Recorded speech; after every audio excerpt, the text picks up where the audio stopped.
By the way, what is wisdom?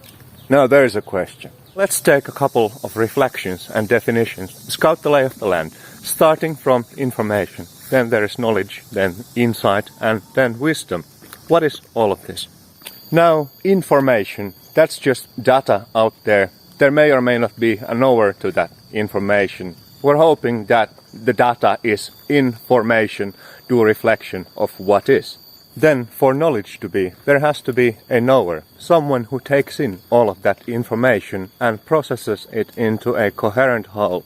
A database is just information. When you query it on particular vectors, you end up with connected bits that become the basis for your knowledge. This knowledge, the coherent ordering of information, may then lead to insights. Aha, that's what it actually means. Knowledge may well be idle and dead, whether in books, journals, or in your head, but insight enters the living relevance and consequentiality of this knowledge. Then wisdom is found in the well-rounded consideration and embrace integration of a pool of insights into your practical life and awareness. In wisdom, there is the realization that these insights do not exist in solitude. They are patterns that recur in cycles over and over again. With wisdom, you realize why and how it was in the past. With wisdom, you reckon how and why it shall be in the future again. This living wisdom, the final distill from information, transforms the way you think, you speak, and you behave. With that, naturally, wisdom transforms the way you experience life and existence itself.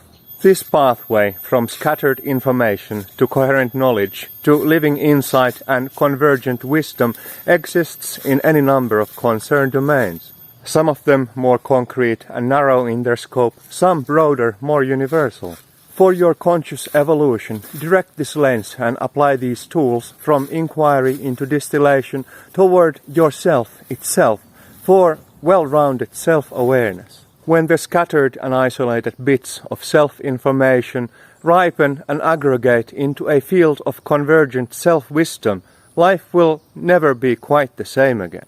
When perception and recognition of the subject has been transformed clearer and deeper, our experience of the world of objects out there is significantly transformed. No longer the confusing flux of puzzle pieces we're trying to fit together. All of it relates to all parts of our own being. By the way, it's a fun thing to do, that embodiment of converging wisdom. You should try it sometime.